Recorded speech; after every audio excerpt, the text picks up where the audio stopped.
This is for 2023, the Catholic Church and sex. I mean, where do you start? Huge topic that the exam board want us to cover. You'll have headlines saying that the Catholic Church hates sex and everything to do with sex is really bad, but in fact, that's not true.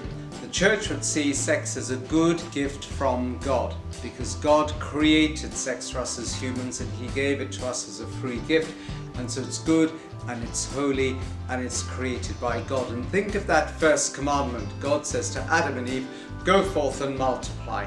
And so you have to have sex to multiply. Let's leave the maths out of it. Now, sex is not just biological. If it really were biological, it would be like eating, and if someone criticized your eating thing, oh well, get over it. But if someone criticized your performance in bed, you might feel very differently, because sex involves your body, your mind, your soul, your whole psychological being, your emotions. And I remember reading a number of years ago, a sex expert in one of the Sunday papers said the best form of sex is where you have your body and your mind involved. And so therefore, just saying that, you know, it's a bodily function doesn't really quite work, unless you only want 50% in terms of the experience, a pleasurable experience of sex.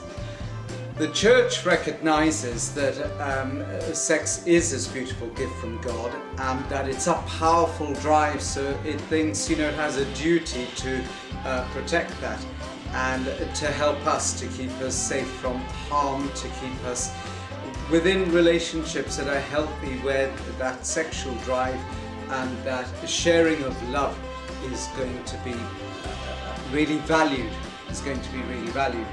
So they say, look, save yourself for marriage. Don't have sex before marriage. Save yourself for someone who loves you so much that they are prepared to make a commitment, a public commitment to you, a commitment of love. Anyone else who jumps into bed with you who's not made that promise, you know, they could walk away if they want to. There's nothing to stop them. And yes, we know marriages that have gone wrong, but generally, if you've got that commitment, you know this person loves you so much that they have made a public promise in front of everyone, above everybody else on earth.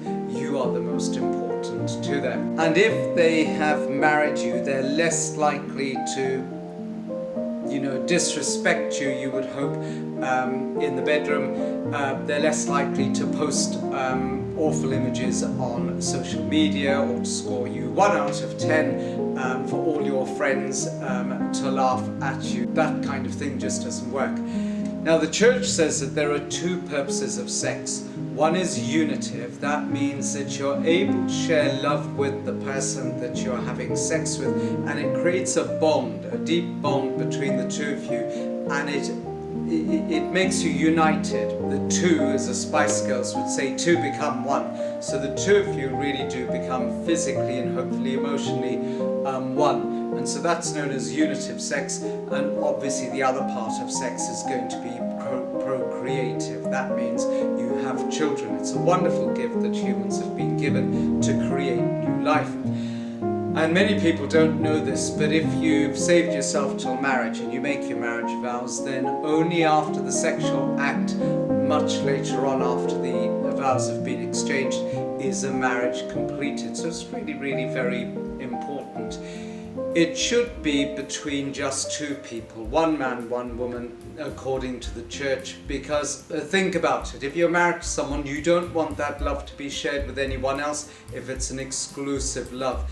And if sex is so part of us, integral to us, well, we don't want to be sharing that with everyone else. We don't want the person we're married to sharing that with everyone else. So sex is just between those two people in marriage.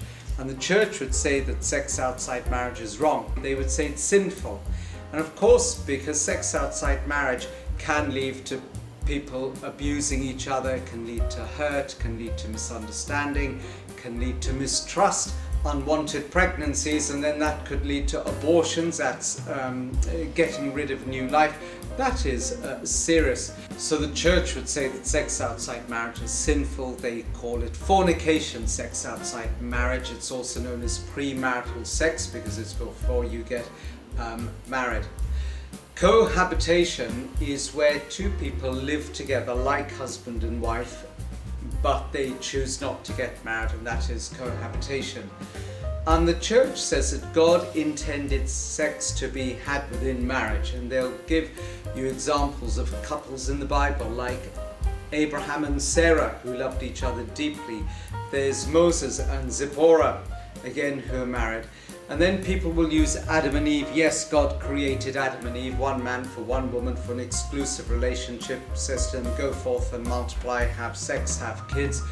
But you know, other people could argue that technically Adam and Eve were not married. Others would say, well, there's no one else around, so obviously God did expect them just to be for each other, and He created them just for each other, so maybe they were married in that sense. It's up to you, you make up your mind.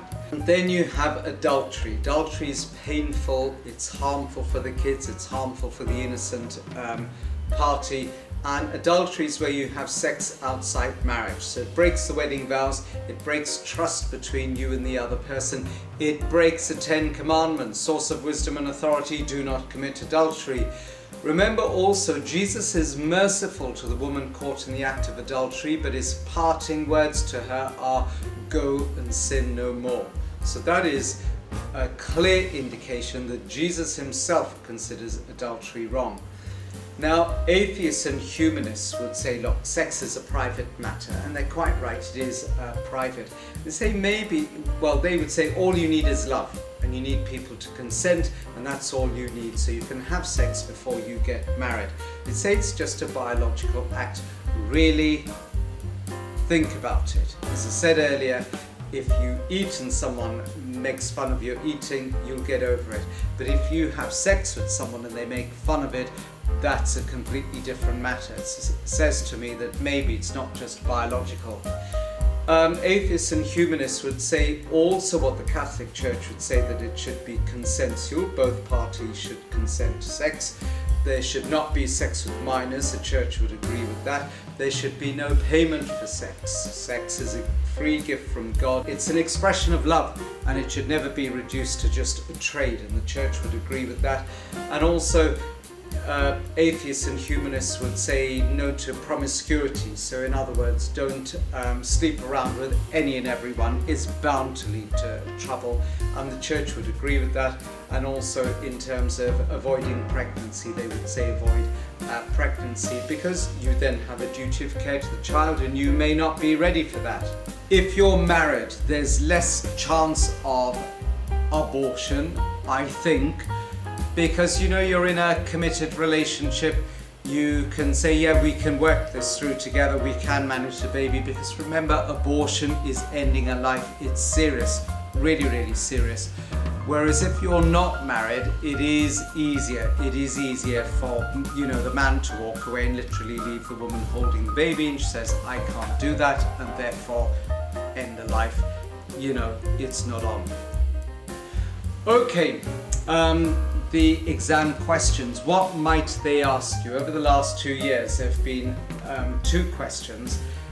First one, explain 2 Catholic teachings about sexual relationships outside of marriage.